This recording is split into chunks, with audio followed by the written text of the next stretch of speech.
وهدوا إلى الطيب من القول وهدوا إلى صراط الحميد. الله على نبينا محمد وعلى آله وصحبه وسلم تسليما. أكا جبلي دول فكونو قصة الخشعمية منني ni aka kela manni alayhi salatu wassalam hiji fe ni fadlu tun afa karbe kela mason alayhi salatu wassalam ay ga dalu ke hadisu wali ko hadisu mawdi ko dai da ke ko musul nyala ko lonte donc ko dai da ke ko musali ben ko muso ya nyala ko aka jibli damna o makunu jibli folo kera abulu jibli flana yemuni ذكرت روايات hadisi ala kalima ngani te dopo mikro la ni amati don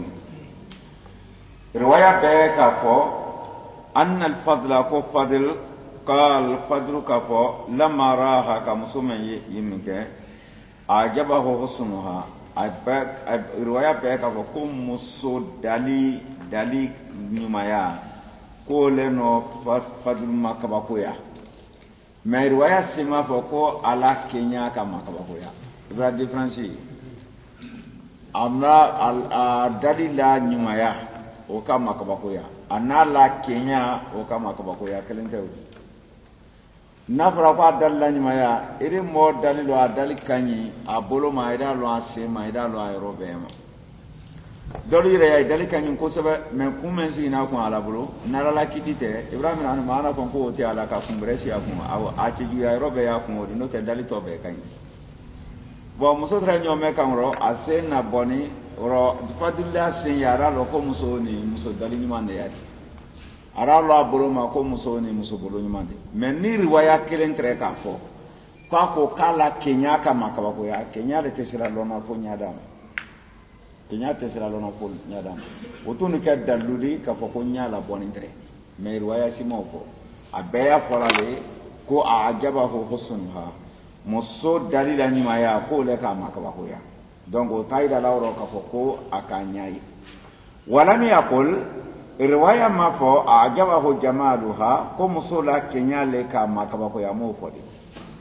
wadhalika ma li anna al jamal ka lo kenya yataallaq bil wajhi nya fe ko le kenya ne ka ma kenya tiju nya na la menina ko le طيب والوجه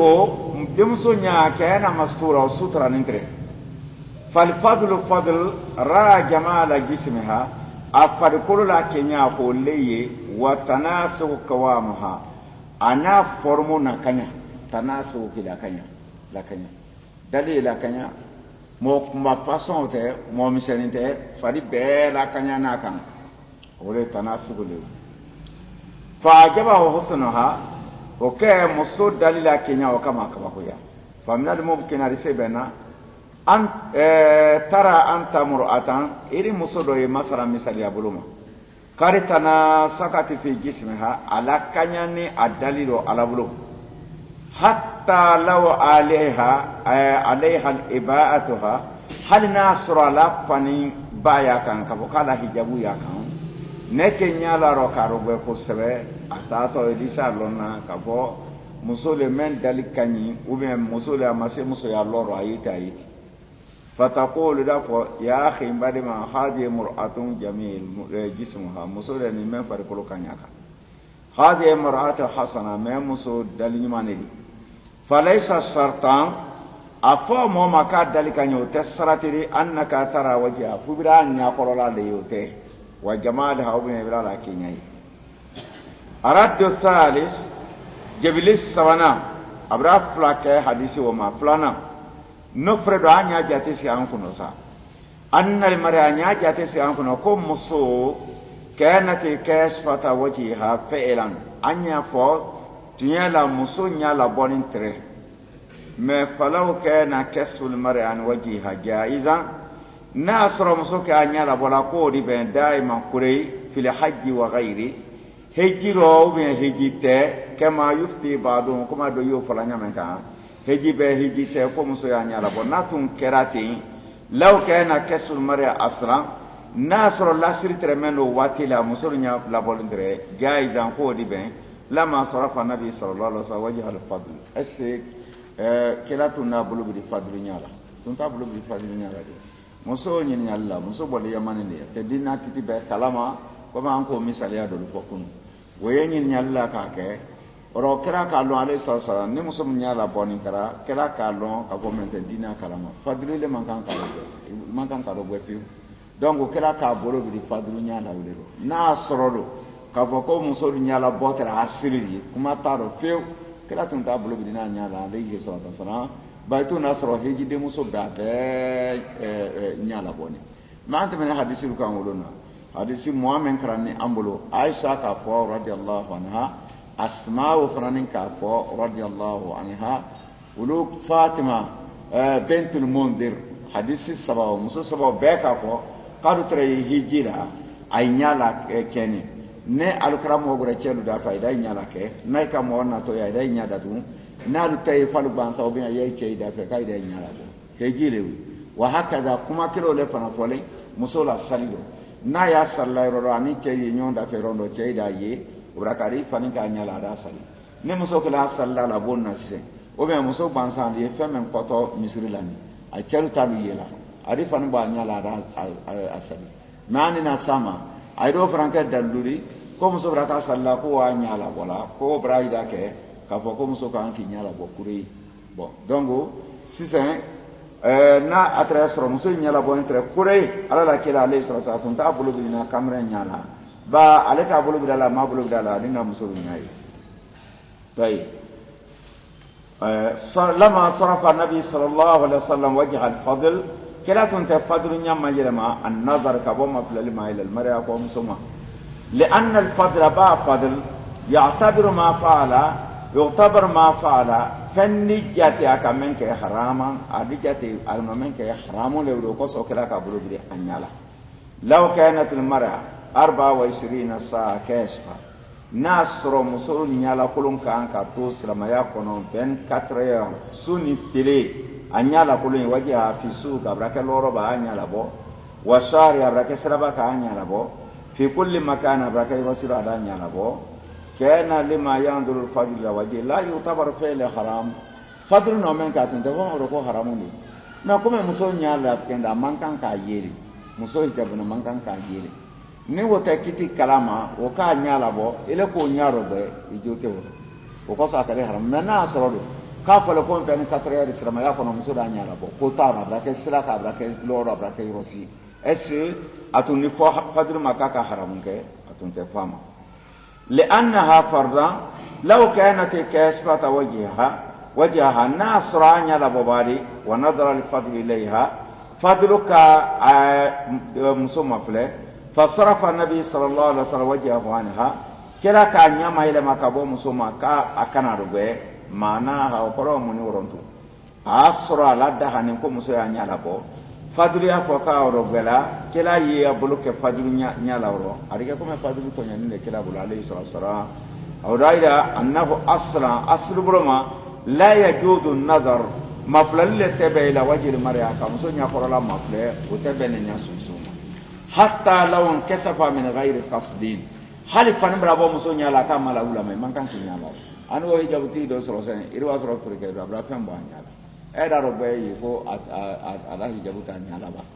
iri wasoro ko do bra ke sababu do bra hijabu wa anyala anache ye kelela ile bra wasoro abra hijabuta akunna wodi ben wodi ke sababu di kabra la da haile nya kiyama kule uteke blano le wuri ba muso ni fananta blano le te rabbu rabi jabalin lolo nanina annahu jaa fi riwayatin musomena hadisi ko men kuma idoni anana la kalinya doro li ali ibn abi talib radiyallahu anhu ali kaula kala ko wala wan nabi sallallahu alaihi wasallam on kal fadl ko kala ka fadlu kan kuru ka bo musoma fifi wo kala wati nan to abra baida e ka yen ka nyalo na ro ki bolo bila nyala o tantu nde ka nyaje ngote ka kamu memina ka kuru ka bo da wali ko kala ka fadlu kan kuru kana musoyi lawahu akakuru yani sarrafahu akakan nasi nahiyata ukura ka kam morono ka anyas lo fambero وايد لا كوكان يا فم لو كان مي فقال العباس وكان فضل فتره علني ابن عباس بي فتره بي فال كلا فارون عباس دي عليهم السلام وكو كلا يا رسول الله كلا لما لويت اونك الفضل من نندين فضل ابرا كان كروتي منيكا كان كروتي طيب ako kela munna ika fadru kan kuruti lima lawaita onaka ibn ammi ifaru anin den o kan kurunya ibulorite fa qala sallallahu alaihi wasallam kela ko fadru fama araitu saban mra kamran kenele wa saban anin demso kene falama amen shaytan alaihima madsulate shaytana kana ko do la do ifla sukuna ko so fo kan kuru ka boy ule ko so nda de fadliye kamre de musom fana do baydo asima janfa ne wulu nya tora nyono shaytana kana na denkene ya tembo ko shaytana kana ko do yani nabi sallallahu alaihi wasallam kuma ankoro men kila lawa unka al fadl aka fadl kan kuru laysa li ajli an la yandura fadl ila husn kawamiha muso semiru tere gbedo nyome kamudi wulu nyuma ya kabo ko fadlu ro gbe gbansa ama kankuru rogbe bansan kosondi aka kankuru pogre le fana koson dogbelo le bramen ko do bila bisukunda dogbelo bramen ko do bila bisukunda woro ama woke kafa keni kewa muhasena bululu le kewa mun wa yastamiu ila jamal mantiha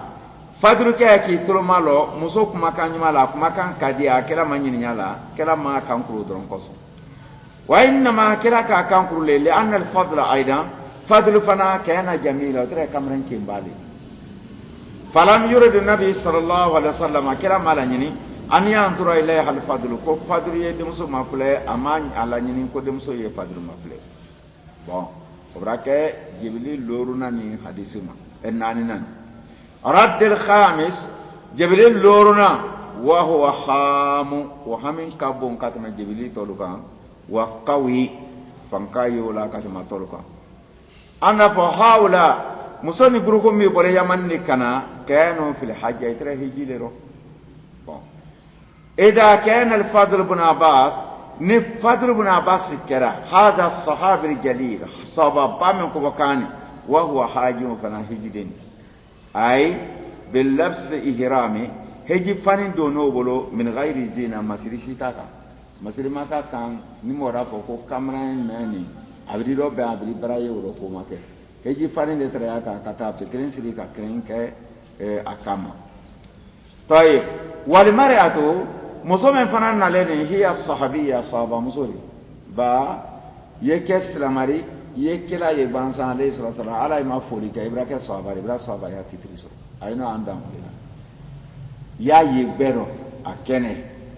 ya yela lo mina ka so silama yi kela yele bolo ma ye kibaru do ka ye bele hala bra yi lati ko ale kela le ni bra so ba ya titriso me o sarati e mun ye saki to silama ya ne ka ye e kene ale kene ibra so ba ya so me sanila sayata ni ko bra lila silama ya do so ba ya bra ti uro sarati dando le ala ila yela lo mina kela ye silamari e ka kela ye ima ye kibaru ro Allah saya ko ima ye kibaru ra ken ka ye gbeliro uro e ka ye kito sramaya men kan isara kito sramaya ko donc ibrake sahaba muson namen kalam de ka boya manatra makela ye ka qur'an alayhi sallam abraida da hijira ko chama ni al jibila de ko muhammad lawd alayhi sallam anyalla le kila kan romen sarati sahabiyya sarati brada far ma sahaba muso bere ofana fadriye sahaba kere musobra sahaba yasra wiye mo bere wahiya haja fana hiji mantoli aida bi hiramiha fana la hiji fanino min ghairi zina ba fa ko musodi hiji ke alamma siri kororo ale te hiji ale ta hiji fanita kama come landa do me do ambara yani muso ye fando te la kama we aro bidiyade ala fanin korolu woro fanin mirite fanin kendi adu wulu do ari landa ke wa haka gabra ke hiji la yo o nyaka tay muso ya la hiramundo amaki yaninte ma kana alayhi min al-ard kala ka itre hiji birwimeno fadlu wasini tote wasila tote muso la wasila mota foma ro ka foko ulu masiri nyuman tere uluka wa itisakh thiyab aida fani nonintre wasaku no aida fani tumra no aluka ba ko arafa ke kose kana mina ke ko arafa ki kose kana bara men kele hiji sarbalun somale wo kala wati nantu fani marano wa dhuhurul izhaq ala alwujuh kala kan fana ka seki fanka ban a foto ma ko irhaq ka seki mo sela me ka seki fanka ban ali ta ma ko be gore man tu ibrisi nuna kili be yele ni kun a foto ma ko irhaq ka se ha ki fanka ban ay fila se ni tre ha ka ay fila fanka ban dongo kala alla manoka hiji manoka tay bi sababi tab munna alu se entre ko juya ba ay tumra se ko juya wa kasratul mashi ani tamala siya kabo arafa kana mina atama ka jan ko juya wa ma al har sadi hiji kelen kala ya breman badiro wa adam wujud mukayfat kilman ser makay mukayfu ye kilman ser le kilman ser tay be ko ma hide ye ma fera mena o makay wala ay shay fos makay min wasail raha family ambulo be ni ye armade na daha kama o makay bor fe armade na daha fen ndi fendo le ambulo bona armade na daha fen president mi ambulo armade na daha fen o si makay wa tajammul makinya fe makay wa ma wujudi rasulullah sallallahu alaihi wasallam huma muso selen senya su memma cha selen senya su ma kala kalima min berata ifende kila la lufe alayhi salatu wasalam wa ma dhalika kala ko lam yastati al fadl ma se lama nadra ila al mar'a kama suma franke lam yastati an yusrafa basrahu an jamaliha amma se anya bola musula kenyaro nota selenya mentandi man ka ko ki se ki mahaban ay totilantu aldo rafi ko alla chante se bola ndikara ndala yantu yena nota alla chante se wulla ko me ona tawo muso ken fadrima wasawro go ele nyanga ni ro ele ila fani nyuma yika taratila ise anite iwosi nite donc adora ide fano do ni bolo ro beni keitu ko sobe o do ni bolo muna ko samgo idi fana do go ana fara ro kwa muso ila bilari wasawro go wa fare ko hasini piaro gara ilo yambi hasini o ko so ko muso ko shaytana le muso ni che shaytana le donc ko fo kalma bonyona alimenti ni sansile ko alma bonyona no terni modi se moro gwero utunta nyono kono sena tameni ni muso ka kamera nyima yo nyaka fema ko mande ado gbe ma du fo ala nyasranya ne kamera franka muso yo nyaka abrase nya su maka ko de na te si udida donc ara mafle wa hakada tayib ama sablo kala hatta sarrafahu nabi sallallahu alaihi wasallam biyadi kala leka bolo la nyala kala se ka boy fama baluka mona ile li halali miriyari wa billahi alayka amrila sa ala la man yaqul mu'min falawro yajuzu lil mar'i akariba musoyi an taksifa wajhaha anya bla beka baina zumlaiha amsonyolu tema fil mustasfa brakela tani alu yere barale wuri no tanta musomi ye barala ya wuni chele barala katme bulo la nyon kama ko jangaro to kama alu fe muso bansan ya da yini mere ya kolaro ko muso ya nyala bo wa an taksifahu ko muso ya nyabla gwero fi suki loro bainal bayina frigelalu tema wa an taksifahu ko muso ya nyabla gwero fi baiti lumma amama ikhwani zawjiha acce bade machela ni mo kelu dafe kwa nyala bo ni mo kelu ni wa an taksifahu ka nyala bo gwero baina abnai ammiha afado ni denkelo adise sila wulumidu ay fado ni kunan denke miliyuri widina ko anyala bo la gwero wulumidu wa khaliha aborinke wo denkelo ka anyala bo gwero wulumidu wa an taksifahu comme so ya nyala bo gwero fi taira nakra avion kono ay avion kono fi ye fo sano ki nyala bo avion kono la fani chela wa an taksifahu ka nyala bo fi shari srabaka wa an taksifahu ka nyabla gwero fi kulli makani yosi mafle fadilu tame mafle ayesero almanoni ko be momi ya fala do ko musa nyala bo oti ye munfe إذا كان لا يجوز نكرة بين لفضل فضله أن ينظر إليها مصمم فله وهم حجاج كسريه يجيبوا ما دنيا كوتا ركون لو أكيد مرلما على فرسري تبانما متعبون بس يعني فما بالك بالله عليك من دي مريا كالي على من يقول مم يقول يجوز كرب أن تكشف للمستصفى كوني مصور الله بتاني كوا يعني على بو نكرة الله بتانا يعني على نكرة بار الله دكتور بلو ضرورة تكون أنفيا مسوتي من بارا كما أوبريتو أنا أنيونو نانيا سيرا تولا يكفالا فانيا مكانينو مسيكلا ما فضروريات تبيه المحظورات أمر دو بوندا برروي كما أنكو كبر بوسة كلا موتونيتا يواتو لوما كوي مانكان إكلي مسو تمني من فرو حرام ينتما برانكي كان أتافيو مانكان كاتافيو سريع بروا interdima koni boni yang sani seti bara iwara mol grupu ni soro muso do kun jangkaro tola abra kiri kra kabi nya susu tama borkanta i bolo kwa ni kayo nyaka sariya di dio ile entu ile ala sela tane ko kana na soro sariya di dio ile entu yable ko mawli ko yala si ikola ila moto ni na yewali sariya di dio ma ba idha fadawiyat tubihu al mahdurat nimman toronara sariya di son ko do mawle ka anlo le so do na wala ka allo afalanya ko ani se dolo mina ni jilo foto anfa toy mo me yo folalo wahia kaya nyalabo amama computer nasra musono ordinateur kran abraka wala bara wala masin bara woni fe wala ala abraka kelu tema para nyalabo adi oke abra wallu mawrala raka nyala o ko so asrama ro ada ala hijabu do abra sunya bara yorola arabo ko bla ala sakiro mawla min sharifu ala mala hinala wala ko ama ko shaytana sakini mai ka ko no ko sia mawro hijabu kliye to ka bla ro ora sa ala bara dia to afani me faru du ora ba ora fana hijabu me ora yo ko na brasunya lula urala watina ado du atre fola luma ya amzo do treya hijabu tilu abrabo abrase kesera so kono aidi hijabu bla mananindo nal ko sento ora ke abrase luma aidi adi donc atre fola luma yandi ko muso tanta mananti mais shaytan la boron nay bulobi boro juju ura na bewra do soralo ne aye sororo muso ka foka bra ke computer barala chelu nyakoro kakaka kanyala bo aw fil istiqbal o be nakara saldatan awra la tan se bara masama pro realma kan kisi salla abaya se to abiano se masara kan kisi salla o be nan felate ebro mobligar la saldatan bali parce se fambra bieta be di feno koni a ko muso bra kay roka ka bra ka saldatan susula ka kanyala bo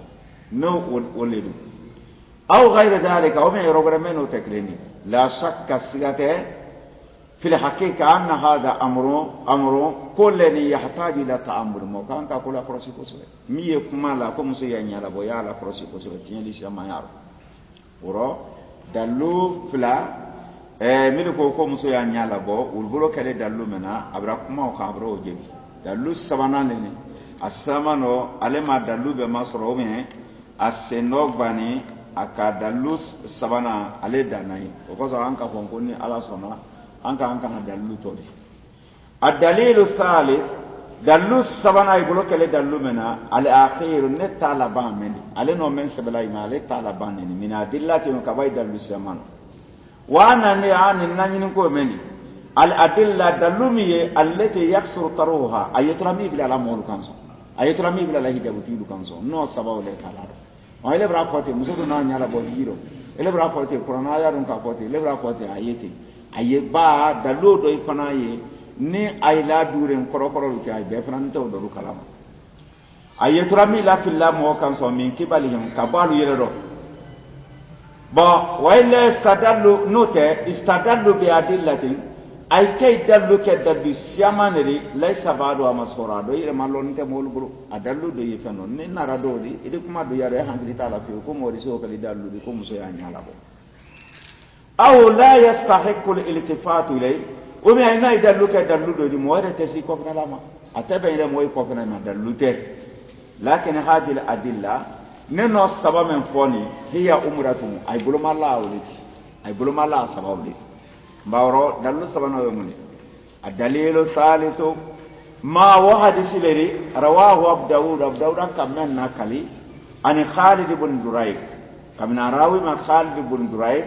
عن عائشة رضي الله عنها بون وأنا أريد نفه قبل أن أذكر أردود سنان كتاب الجبلة أن تستخرجوا أنتم أيها الإخوة والأخوات رد على هذا الدليل أي جبلة لابو ألو يرنيه دلو من كمبا aliyan deme ka jibili do ke folo sanan kete ka kuma kana sigi aluma ayan deme joni sa andeme hadisi men nato ni Khalid ibn Durayk ko kamina Aisha ma radiyallahu anha anato Aisha ko musula kuma lero naye asmauji mo yallo men sa andeme nama I don't have a baradi. Atalukono, I don't have Allahu Alam. Allahu Alam. I have a more needed Nehadisikola. Ibrahim Mancro is a Jibilidila. He say, Hardubun Durai Kumanko, am I side in a confirm? I miss him. Alem mock my mena mola lake, I know do not of it. لم يدرك عائشة رضي الله عنها بينهما انقطاع نوراسنا بدورا كنو أبرابا حديثي فله كرو عرفوا كو بروبلمو حديثي رو كو خالد بن دريك كو لم يدرك عائشة عرفوا رواية برا لم يسمع عن عائشة أما فوس ما عائشة إيه إلى بما سالي ما سرو كلو دونك إلى أفوكي بما كافوتي دونك أي ما كيفهم وكو سو كلاوتي كو أيا دمي ناس رايكا مسرائيل حديثي كايا دمي موفلو ما كواتي دمي ودافو كو دوكافو ورا دفو دمنا لي ودفو طيب يقول خالد بن دريك يا فلا روى لك حديث لك عن عائشة رضي الله عنها نعلم أن يلونا أن عائشة لها أخت بعد ما مسو دوتر لو كاكورا لدا كرمسو اسمها أسماء أو طولة ركوا أسماء وأسماء روك كرمسو ميودي أكبر وكابو كاكورو من عائشة دي بأسر سنين وكاكورو عائشة دي سنتان bon donc dolu yere ko ka siya santandi ba hadisi men fole ne ka wale do na kila kan alayhi salatu wasalam ko fani fe mana kan ya fadi robe yela ko kila ko ama alayhi salatu wasalam asma ni muso sira baliku yama afadi rosiman kan ka ye fo abolo fere plani ananya korola ko kila ko u fo alayhi salatu wasalam kala yitra hadisi wole fola bon odo o ye kila lo mena asma si samwani wuron fla le saba muso si samwani wuron fla maloya me wulula ala nyasanya mentre wula surtout abakar siriki de muso radiyallahu anha wo si samwani wuron fla fani fe manido ko nya fani korola la nya muso ro bela wala na hadisi do kana do ala la kila ka saba muso di soma di ultre maloya la mo ka lo kana dina tewi na yire tre ka fo don ko de musoni do fran tre malo yala tumaro na tun ka fo ko jo muso otun ni fende tumaro nya tun ni lo mais kafa Allahu lil mu'minina al kitab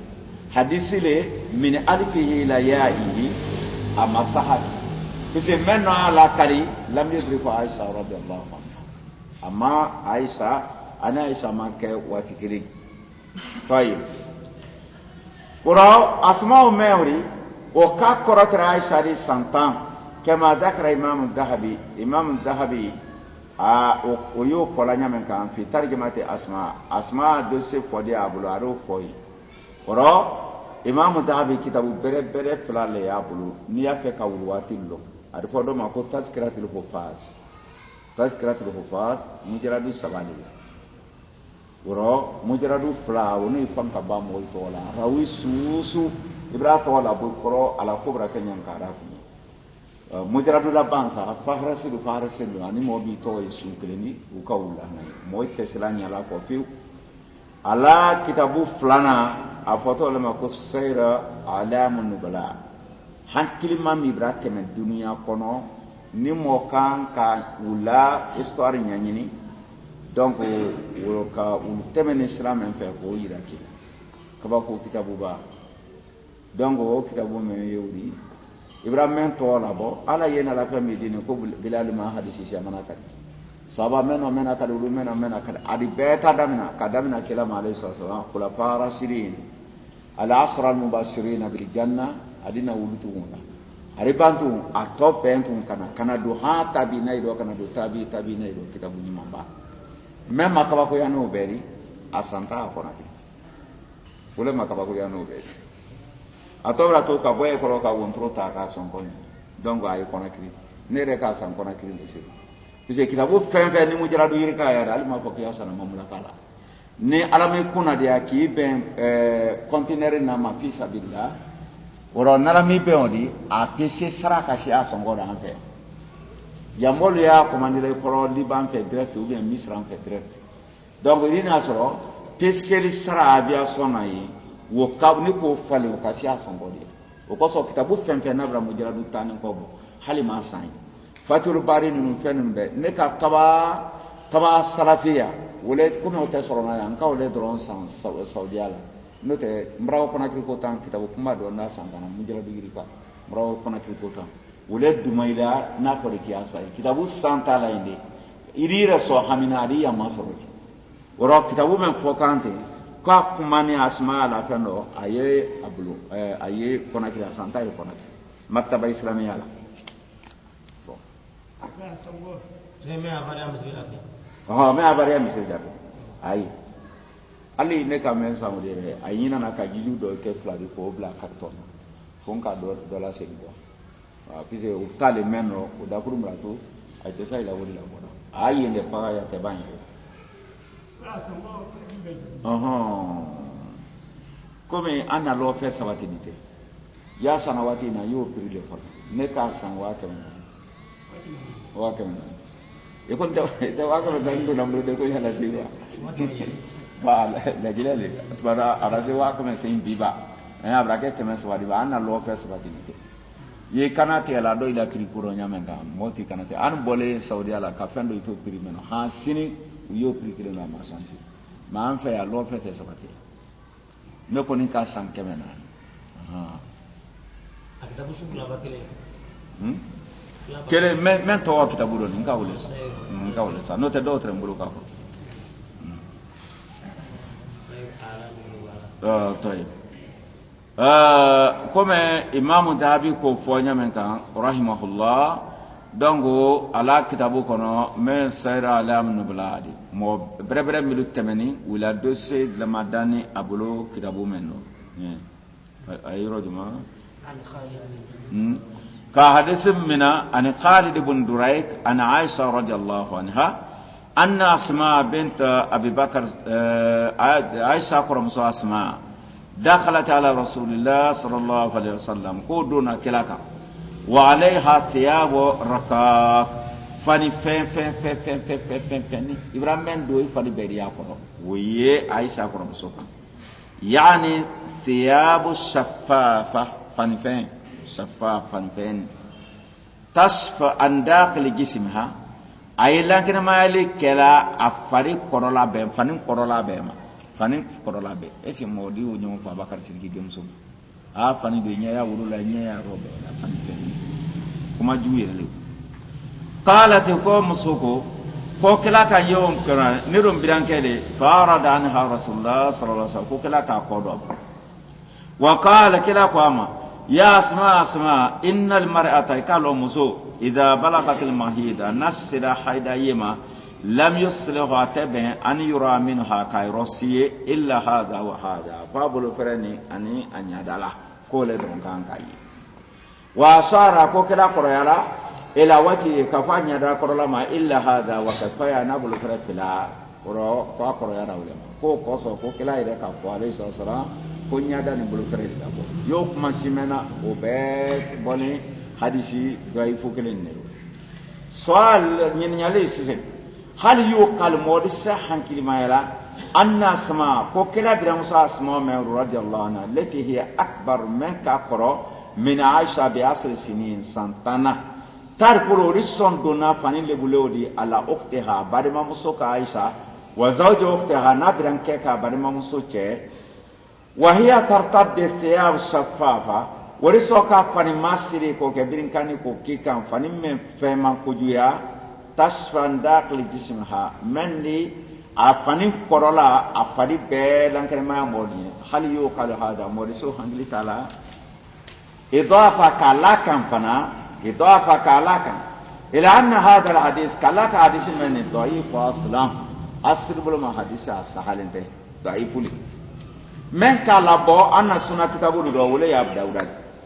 abu dawud lamma rawa alhadith yo abu dawud kono yo arobatu abu dawud ka hadith la kalimenke qala ba'dahu mubasharatan aba hadith ko le ko ka foy ko hada mursalun ko bangale sahaba kunan kuma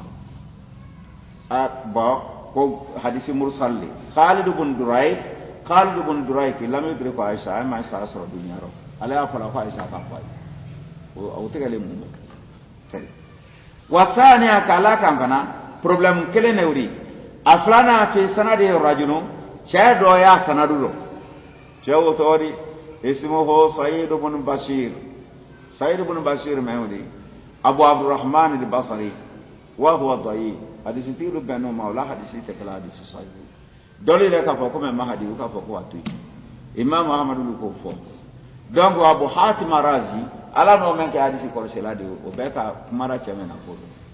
o fana ya sanadulo wa mawri la yuhtajju mutadallu kala bi riwayati lil hadith abra hadisi la kadi mutadallu kala aida defo flanani to min bayni ruwati hadisi nakaliba modoro to ko katada daro wali walid ibn muslim kilahuma cheflawo be yadlusan o be ke tadrisi moni ka fen koro pentru ko fere ban ko fembre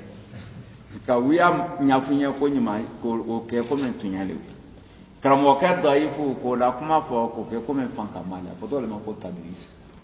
donc o kile udison wiya mamuni ko ke tunyale mo flo be la barale o ko so mo tibolo kala ko la wala yusbitu alhadith bi riwayatihi wa flabra hadisi la kala atasbatila ila ghairi dhalika min rudud jebili siama ya hadisi men ka men ni site kiri mra jebili jeli foka mra irake kuma men foka ure aisha koromso selin tere simeno terson fani le bulen tala ko do kela na do amso kan ni sallallahu alaihi wasallam ha kela bi amso kuma to jule uri kan la sahaba la te kela ay boroma la ne hadisi men ma mo miliyaro ibrahim sanadui khalid wo men fola ibro ay taaro be folo yalla khaliduna aisha tretiri kilino ba katada fanani ye wonyaka abu hadisi abu daura men ka fo abu daura ida ka fo ko hadisi masaha ba abu daura la sarti ta fo ko hadisi men be la ta kono kay saha ko me bukhari ni muslim ye nyamela abu daura la sarti ye mundi ano hadisi mimme adai alakali abra la kali abanantu ka papier ni do sebe arfo ma ko risalatu abi daud ila ahli makkah faydo jafa yoni nga ayi ko na ju fana siru ayawa adana maktaba dala bon ani sampasi kanyamango bon o mewre risalatu abi daud ila ahli makkah sunan abi daud ay milu fana bolo ali alabama fle diju alabama fle si c'est ici ndir bla tapé damina ka da alabama moita maso mais diju la bandi abi daud ban yoro meno ay da la nay comme Tirmidhi da kitabu do ye ko Samail Muhammadiya bo kitabu nyuma ne amambo ba ke men be malo Ibrahim Tirmidhi sansen yiro ja ya la ban jiju la ban ma fle asama no isini tiru bra bila da mina ye samo ida masro bo abdawra ba la kitabu la lantum ale dum barakan siama fo kitabu men na koro hadisi rukai aka itumra kitabu la irin nuskala wasa majamana kunda ila yakar aka dolawo makakalu le ka ay takran kabaka kela de abdawra ma ikalo igrisi la ludi adu be igrisi jamana le kan na hadisi baralan be abe imam ban be abe igrisi jamana le kan donc o ka kela dama kaida kala kay mala sunan fam pise hadisi ya kono kay mo nyayi mo dise o fola di Allah kela ma alayhi salatu wassalam maka kay la jebilo siama kay mala sunani nyaya mi bulo kala aka sunanin detail tu nin ka fote la nyini kole ni hadisi nara nyama men sahale ni na maketa ayete ni aka detail men sebewrin tu don to bay ki fanka bawde la ko sani sunana dawda ina kuma ila kali sono ye sebew ta ko karan folo bratiri sablo na tu cheno kuma foya korole na ka men foya a korole donc abu dawda men re kala kali wo ka fanya kwa sahale li ahli ma aw ila ahli makkah ila ahli makkah خاصة كما يا جماعة إذا تأملتم نكلا كروس وجدتم إذا الصرو أنه من أيام الجاهلية دبي جاهلية تلواتي مسومة البيرو وتروا فراد أنت يا فرافو غض الطرف إذا ما بدت الجارة حتى تاوي جارتي معها أنت لا كفريا ويا فلا مسول هجاب نتري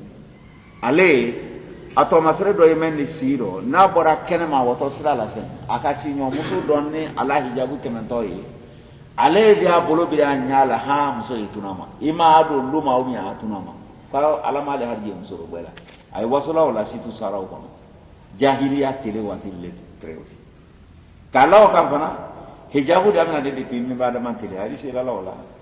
walikum ko anako walikum qur'ana kono imam Sarawi tawsir la ba men fankaniti na yala bola television ta bola na television ko Sarawi wala ko daludi kitabu do ablo ko ala maidatul islam ki wala yene si islam ya do ndi ay bay si taballa e ko lu discuter geleni ayena la fin samandi ko hijab ko dalu ka kan kata ha suratu araf ko no afone ala bolo yoro menno kaka adamadan ka musodan ka abo chero liyaskuna ilaiha asukun la yakunu illa ba'da ta sukun katole wantre baradi asoma ibrani do fonyo bon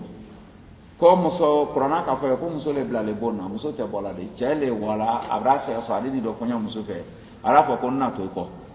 abraba ko arafo ko moto sirin teresa banato muso ko ni bona liyaskuna ilaiha awara hijabu ko la bo ha yoro le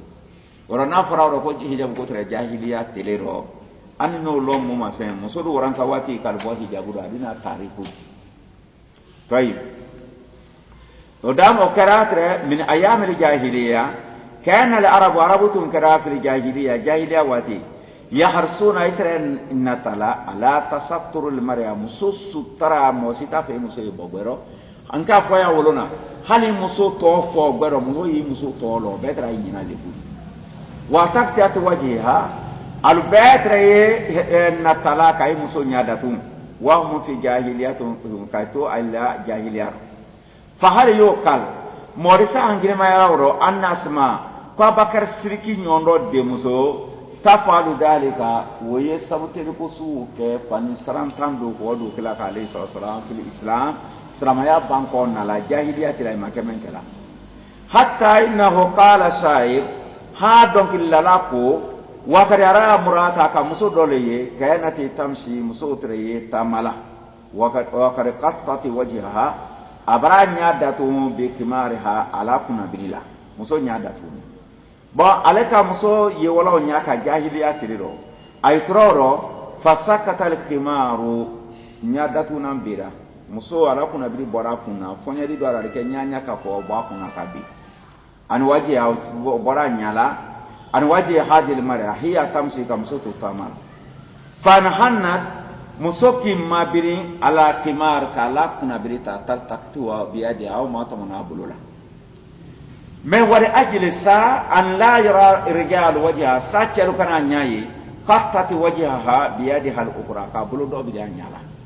ya lono ko nyala ke kudu tray musul kan musoye tamala anala hijabu fonyo brana kana hijabu fembo anyala nyala kebrabi muso karo gba ka nyala ke ta bolo kele na imabirin ka nyala kele san nyala ke ta ka bolo do mbira nyala mo kana na nyai nyala ke ta ntu ka nyala ka so ki bolo bala ka bolo do menke ka nyada adanu de jahiliya tiri meni ora situ saro kono situ saro da fine ko muso sakata nasifu walam yuradu iskataha fatana wala biliyat fatanawalatuhu watkatina biliyat ko muso atre nyomele kan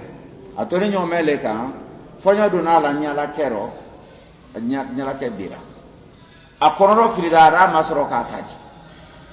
fatanawalatu akanyomela biliki maji kaya tala mesana banta tala fatkatina biliyat kaka bulu bidanyala bon amna lon ka ba men sasanye na yusaymin ni rahimahullah wala kadaluta yurawro kalimatu tokka pa yenna la bi mana taqdiyatul wajh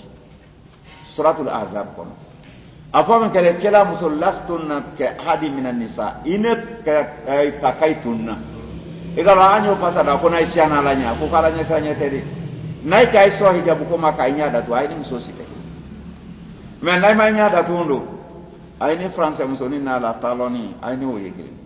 ayni uruma musoni ay be yegele ora aka kitabu do bo akama kitabu musannete inet kaituna kitabu atore kana dongle mi di uru folo jahili lutra fola nya datuma ani ako atako utra ya to lalati adina o dalu di lokaro o dole na le anfen nga dongle do me foni a dongle kileni na sen situ saro kala na le 4 bianga situ saro tu kala ko temenin sanjoli siramayanye donga farawula hadi jahiliya memri adabu ka san kemani sambi dolu bien san kemela kabla maji nabi sallallahu alaihi wasallam situ saro tu temen wati kurunde ko zuhairu nara nabi sulma nara sunya ala la kila bo wati alayhi wasallam san kemefla alayhi ni siramayata wille kan yenya datu ko falan an ye ka kuma blaro an san wa kalen san kemenani nya kama lullade non an ye ka kuma aw sirama ya kono an ye ka kuma blaro jahiliya watila do kono udo jalata toy ako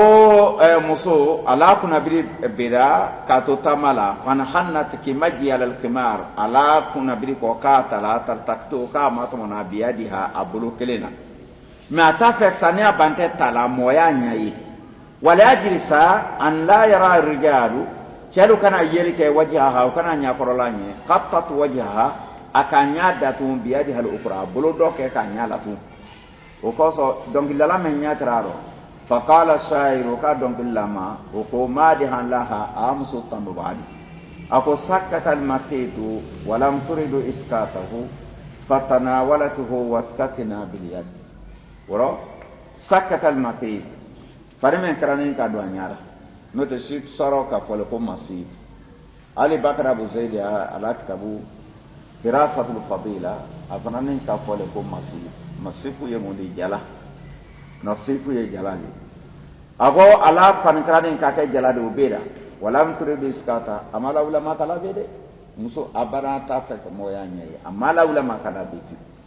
fatana waratu aka alanyini paye nyalake wotala mesano tate watkatina akanya datu bidia de ayre bulula kalmatu watkatina hona ro kadatu ay ghattat akanya datu ayre bulu kelena سأقول له بس كم نصيف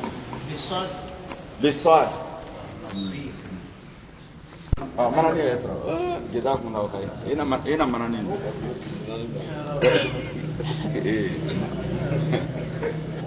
bo anya yorojuma bo إذا كان هذا يا جماعة تصدرهم في الجاهلية ناكرا جماعة مليس ستر لا جاهلية واتلا فما بالك بتصدرهم في الإسلام مسؤول السيس لما يكون هذا حنكلا إلى هجابو جمال صابا مسؤول ترى توتو ما تو إلى هجابو لكم نفرا وكلمة وركون وفن ما تيارين دو كودو كلاكا عليه الصلاة والسلام نو كرا أفوا يرفع ولدونا كأنا بونا فوبرا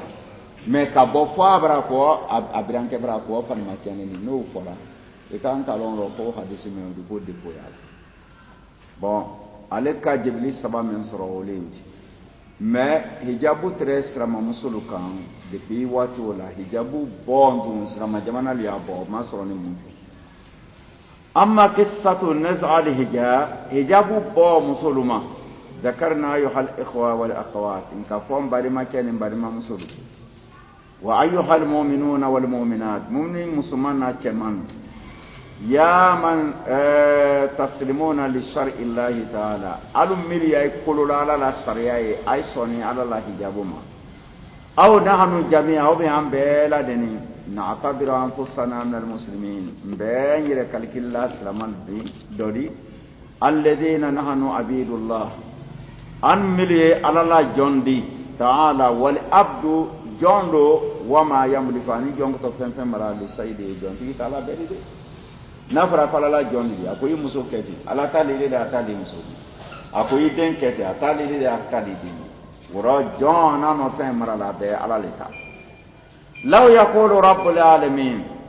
ni danfɛn lamɔ man sa tun k'a fɔ exefo a ye fani bɔ a ɲɛ la kɛsafu n'an kun ti fani bɔ a ɲɛ la b'an na jɔnk'i la ale de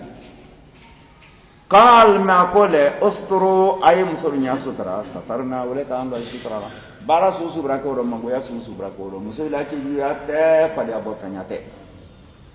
kaal ala ko if'alu kɛda a ye nin kɛ fa'alina an k'o kɛ هذا دعوة عباد الصالحين على الله جنبر الجول كسوج نفر أي من كارو كاربلو أي من كارو ذكرنا كفو أنه على مشارف هلال دولة الإسلامية سلام جمانا يقولوا ترينيون بلواتينا ني خليفة كرنترال بلو وخليفة يانر على بامي تركي هل أنا هيجي متر ولا يبتر ولا تركي لفوا إسطنبول هو ترنتا يكايدا وكلندي أيدي فلو مدينة ما كسر كاسي مكة ها بترنسلا ويه سعودي على كاتاولي ما سام يترنسلا كيرو ها دانا ما سام كرويا نياما وكون مولو portu ye wula ye wuli ili la sans mambla ye fem tala idi wasro wo ma sem famba occupé ni waro mol bole ka bo marina ko ha dana kata ha dana donc ko wa dana ro ka bo marina ko tabuka kilo keme segin ka bo dana ka wa tabuka ka wa dana dum ibra se dana foto dan o lema ko ma anna krema le nyankani arfo ma ko halatu ama bo ordon na brasisi ni sonya kele saudia ta sini sonya kele ka bo tabuka ko yi kilo keme ani kilo mo donc ni ko la nyonga kilo keme kono na ani kilo mo wo fen ya be a nyama yimfolo bon o wille tre o truki lettre islamal kuna depuis fanka bora truki li bolo tun khalifa kelen de masro folo president be a fola ayere ma ko ale yatali ibrahima ni kal manyina rafo ka amirul mu'minin barana maroko ulu ko ayere ma ko amirul mu'minin ibra wordoni wire ka sebe ko dawlatu hashimiyya hashimiyya ko kala juru ya la de ko ile ya amiru kelente yo ko bon masarfu yemunni ay qurbal intiha kubra ke bana asrafa yubiri men kuna ki kota arobe isulu nyarala donc wala dawla o banwati mewdi fi akhir nisfila wala min al-qarn al-rabi asar hijra sanwa kelen san kemen nani temalan sabe sanwa kelen san kemen saba sambi loro sana dafate san kemen nani na wati olete koroni islamaila khilafa bira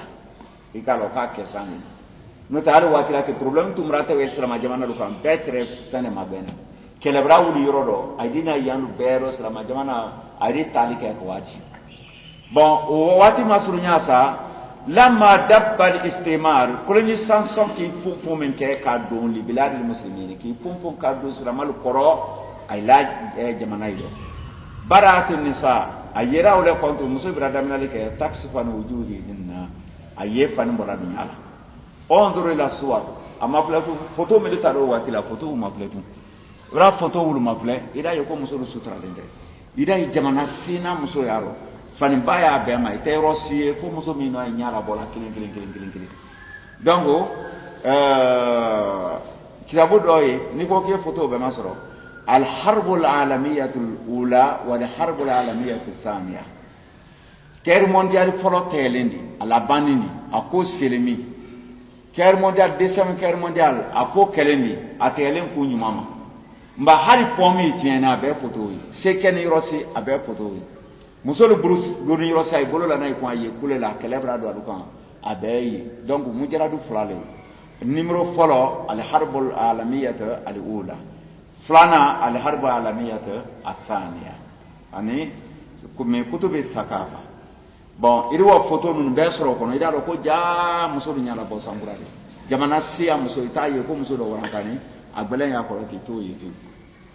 bon photo wulu mafle التي صورت photo من ترى لبعض بلاد المسلمين اسلام جمانا لي الصور القديمه photo قرلو جدا ميبرا قرو كجويا التي صورت للنساء المسلمين من فوتو تاني كاسرما مصور فوتو تا اسرما مصور فوتو تا في تركيا قبل 120 سنه سانك من سامو فوتو مفلتو وكيل 100 سنه دويره كو كما سانك من سامو امبو كو سانك من انظر الى بعض هذه الصور من فوتو من دول مفلت ستجدون ايدا سرو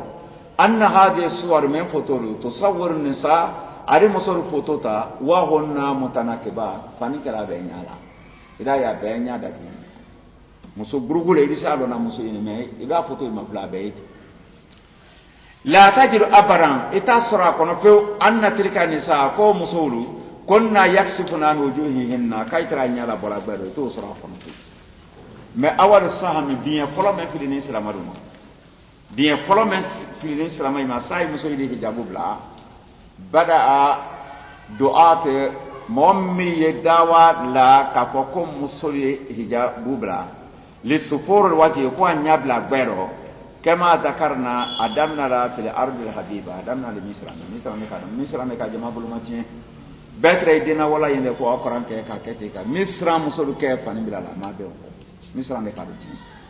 رفما الأرض الحبيبة دوكلو من كانني إلى قلوبنا أسرى ما بيبي سكونو مصر نمان تربيني في أرض الكنانة بني كنانة دينو في مصر ولك أدمنا وذلك أدمنا راري هنا باس والي مصر من ساكي ولونا ولك أدلك أسهم بلا أدمنا أيوة كرانك إيروكو أيوة كندا ولك كوبيتي هذه كاتوهيري تيه أنت لا يقرأتك كما ميتانغونو كوتينيتي mil delegation mil blane de kawa ulle nane umiliya sulu kana fokela la hadisi do imale so ko hadisa hadilewdi hadisi fembente mutawatir ko kana bara tawhidilo ha ina rabla fatul majidul be kontura abe boni mission militaire kala wudi ka lawa do o pari do groupe do lawa london ulbra kosse kana jamana kono si adike tieni saudi ka atallawa nafloti kelen miliye o do yere fanan ta fe adu denu ye karan jamana kono dunya duma mi fo kiyaman ko ye milu kundo wira ke jamana fana karan yoro be fe ko abete mo lo la dinala smaka jamana mais ida soro adenna woto yoro dollo entre ye classe da maka de anni doli hasanlu ulutre bola to ay faite so ay karanke gouvernement madrasa la ko dinata darlo hadis ko be dinayi soma kilo kemeni kilo tana ka ba fayri salla ka mobilita dina sura ibrasa inye karanda na tole 7-5 ida sura ibrasa inye karam rabla fana wura tire la ta ida ye nyon ko ay be wala ay fayte so abadan ka ye krange buran malaka krange dia bo yonya donc si c'est misran betre misran men magbena wuri ka foko dina karangro ye misrani misra masake ka mun damina ka mission bla so kala wo ka mission do di poste important de kabara alu kame saudi mission do woni london jamiatu campus wul dol ban karana kana to wulu ka wudo suye nay ma freke ka hijabu ko ko ila jamanata ay tewli fiu ay koro ay toto le koro fiu wulu ka moneke plan men do beni ko alu ban karana kaluna to kila kalunya kaluna to ayna la avion meno kana ji aviation na jedan ka bolofen labo kabaki ko se ka bolofen ma doni ko alko ko habi ko mena na jamana kono ya ayno men ko so jabuti ni aviation ko do benete ko albrana soro ko ja saudi amanyala ka fola ma develop foro ko ja muso yi jabudo ya ko ten na la jamana kono ki ko se ko ka bolofen na do avion ko nay na avion ti nay tu ma be ma tun te kana o man kan kera dunia ko saudi den do rabo karandia ko ankana kay brana yi ko saudi ko fe ko bi ba jamana do kay ko se ko ala wuli ni to tiare ni be to wula plan ay me fo ko saudi ko ro mobile sini tayu ayasana mollema afen fe an fana bara nyang kan ko ata shinwal ma kana ke ko ata japon kana ke bon difference ma inante ali ata la société miluma société balu mi di fena dan fangala masa ida radio saya national ida san ye national me ida yesu binde pise wori ni ma an bulo to wiye an fana tala dana ka do le jate ma ko to kele o sebaka wori ba mi bulo ay di o sebaka national mitre an bulo e ka karanka di kana haya habio national wiye barala bo yanta o bra san sana fo ko sano bra funi ko la filiga do bresa o difference le no tay frante sera fosila ay ma foro saudi ate sela fabrication na fo fo ko muso ye hijabu do saudi ala ko jamana ko fe kay bi ko se iki ko se ko to wala ko ro ben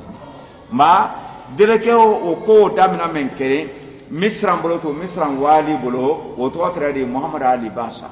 ni bela sili e turki be basa e kan men ba taribo wala ka direke la wayla faransa ko faransi faransi lo اخطر من جميع الدول الأوروبية ولورا لتعلم كويو كرانكي كنا وكان من بين هذه البوت درك ميبراني روكوا مودول ترارو رجل تشادو ترارو اسمه الرفاع رافع طحطاوي اياتو الى لوكا ادبو كونو كودي اتو نلا ادبو كونو كودي وما روترا يا بتما هذا من بروبلم كان سانجما كان سنه 1900 هجرة سنواكرين سان كم سوا سنواكرين سان كم سوا درك ميلا فوق تقريبا بعد عودته إلى مصر جواب على كلامك كي قصة مصر دار فارك كان بقولك هذا إرفانه إلى سفور المريان وجهه الله كم مصر كان كودو مفله كودو جمانا كاوتة جمانا كاتو ويدون مرا ديفلوبي كوكا فرق كوا فني بومسوين ثم برا ano kira men dilala dan tele kamrika di gouvernement akadamna leke yuzhiru dalika aw bla la bero moli aw bla tadu nanfu abro dawa dan wa tabahu ala dalika adadu min al mufsidin tiella yirika frantre misran tu fran ka de mamriyama ala la musuru kan kabla musuru kan ka ande men bara la musuru kan ka taksi buru musuru kan ka ketu ka madem minhum ademen ba do kele munin nasrado ba misran basanini مركز السهمي ولك ما دم مركز ولك لا دم بعد نصر إلى الدم إلى سلام يا ديننا تيلا ومنهم كذلك أن يدفن توكرنا أدبو ركورة كو أحمد لطفي شو كما دم أدبو لورنا بارك رولون أدبو تي لنتري زورنالسي إلى بلاسي لا ولون أيده كوي لا سلا أيده دونغلي لا أيده فنجلا أحمد لطفي ميوري وفرانين كما دم وقاسم أمين وفراني كمادم أن فكرة يكمل لك أني أصول فكره حتى يمنين تلو يحيى معلمي فوق كتابه لبوا كما محمد أمين منا كتير سمك كدينا يروسيا من صوتي ها ردو كرا كأصول تيلو بلوي ردو كرا أكان فكرة تيلو بلو ردو كني أكان توحيد تيلو بلو يحيى معلم لفوق أصول إظهار الحق طيب wo me yawri ul bale ke wuli misran ka dem ba wo wera ka kitabula da fi kitabi al mar'atul jadida musukurala danta aya su mani anai barai hijabulo ay ka fan tensioninta misra musibra ka musu sukurari wo ko kitabula musukura bra ka la dana kan ka keri ko la jense misran ka ko kra mo sama faran ko chitia thumma kara ale bana ka kan ke kutuba kasim amin Sadu Zakolol wati siyama y'o to yela fikri islami kono o farande ka kasima min ka kitabu mena damu de ole ko kara wasakikuhu ana barima ahmadu fati Zakolol bon Sadu Zakolol to fi ale sara 1446 hijra san wakelen san keme saba san benani ani san woro ale sara wa awwal man mo folo da men ka mor kanabo ila dalika kana muso ila hijabu bokoma arfa tahtawi wa kani qabla sari zaqulul kitabu siyama ya ko sari zaqulul ka le ka ke do wole ka ke do nya bi kamsi na sanna sambilu do mena mais aye tarikuti siyama nya ko do le ka ke men wala entre le ka sona français na le ka ke toy wa bara'ati tuzhiru haraka nisaiya muso ila lama siyara jamana kono lama siyara jamana kono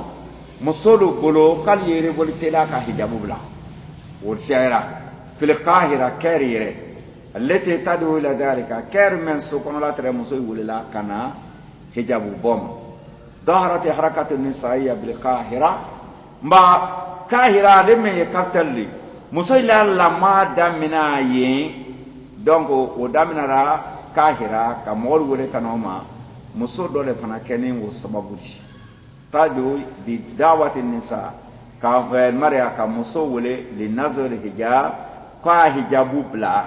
kawo ko bila damina gbero keri ka ke dawari wo damina ni wati juma 1919 kalo o manja mbaga ko donc modo le ay sila yanti 1900 et quelques o kasiar ali kuna zina ka do sangalati o tun kra min bayni mais wole ale nara san wala kana muso la gurugu ila dan muso da gurugu ila dan gurugu bedi de lonkele ka iban hijaburu aka muso do bila ko kuna muso do franki bolosi o tiya ko o kane be riasati hoda sahrawi muso do tre ko hoda sahrawi wole ka ibolosi akunti yako al mutawaffat muso sara 1367 hijra san wakirin san keme saba san bi woron san rufla muso kunti wole sara yani hoda sara wu sara san wala aradati muso le kala ni anta kuna alayka munazzimatan minan nisa alayka muso di men ye classement kala muso di classe nya suju mama tanzim ke muso sari beeri be amaki ban hijabu do dum min ajli an yadina ila sufurul mar'a ka muso classe aye molu wele muso dawala lu bila wiye muso do su aye hijabu bo ani wujili ha muso bo aye wadi anyala heya la turid an tuwaji habidda tayar li wahdiha problem ba men na toti a photo porti le mako tayar ibrahim ampulsan ila semana ka ko kwa su juma yala ila 12 ni panule la 7 5 12 avortier meni ibrahim radio san a des fois ma ka voyer mun arabu ya fala mo ko tayya ibrahim ma qur'ana a qur'an men a konawri na imna lo to ko tayyar kahraba problem men damina to te islama bete kilindi islama berebre bi ni dawa damina ra ka fo ko muso ye hijabu bo aketo la made di wo vortu men koto mol min ala muso ko kale kilinte siola fa ye muso do tan di muso kuru ye ademe mankambra ke wulla fo ko be no ari akana la le kilin ala kuma koroli fay ale kilin ta fe akilin ye lama mena to ko kumbe inma turidu afali an takuna majmu'a la muso grugo ke min nisa min ajli an yadaina wiye goleli ke ila kasful mar'a wa ili wajhaha muso ya nyala bo wulio dawake وقص احتاجت هدى صاراوي عليه تجراه رسا أن تجتمع ما حول النساء فوق مسو إلى ده كاهرة فوق مكو مسو بيلا مسو بيبو أيكم فلو وبركم أدو مسو ما يسرو هاي بيد كم مولبو احتاجت هدى صاراوي إلى أن تجتمع ما حول النساء فان مسو مينوني أين اجتمعوا إلى دمي أيك إلى ده في شال على البحر اسم مكان في القاهرة أي ولا إلى ده نبا أم في بيتها أم أي ولا إلى ده بالله رجيدا لا ينبا نيدو دالا أم أي ولا إلى ده على لا لول مبا أم اجتمعوا في مسجد أم أي نوم مصر باكلم كفوكا يولا ده نبا أول اجتماع إلى النساء داعيات مسومي بلاتوار يمسول ولي كان إلى الكسب عن وجهك فنبوين على كانت الكنيسة مركزية لا دبا ولي كاهرة إغليسي بالي لا كوبان ركوا حجابو أي مو بدلا أي مو مسرلا أي مو دودوما أي مو دورا يا لو ركو جانفا منترا دي كوتو ولو سيدرا أنا أفوكاني دا ولا بي كواي لا إغليسي با من سوكونوني كوكو داما فانيو أنا دا وافي أيديسون fona na ibena ko do made na fara kan to kan kai da mun tila sina maya mai daji mba kere église ba me markasi ya la de folo wara ke muso ibolo yindi ka hakili di nyoma hijabu bokko wara ke yindi yani hada dalileni ala anna al masala laysat min al muslimin problem mentre al masala koromonia problem mentre lente islamai ka ko muso hijabu bo sama islamai ma inote nye ba mraro do tuyi be masr o ke la de o kera église la misr bon o kerari 1920 ta de o kera ola okay e istamati ma honna al kanisa ay muso kala la de la église la mo yire wara ko fara lu ka wara ko la de okay يعني هذا دليل دليل على ان المساله بروبليم مينتيني ليست من المسلم ما بوس ما يقول ديريكاسيون السنه توابول بلا يا فسر ما مسل يابو وانها مخطط اصلا كل ياري من دانا ابراهيم بن معامله الاستمار كايرا كيكو كولونيزاسيون مولي ولا براكه مخطط مني دي سون كلمه كولي كاكي الذي بدا بفكره من دمنرا اميرلا مريالا وبحرب أنا كللا على بلاد المسلمين إسلام جمعنا كان أول مصرية مسلمة مصر من جمعنا يسلم جمعنا رواتلا ما لا أسألك على دسمة تسألك بيفروكم تجرأت علم من مالون ترسل ما يبرأ له ورد سلاته على نزل الحجاب كفالا مسوي يكون يحجابه وكأي موتور بلوماتين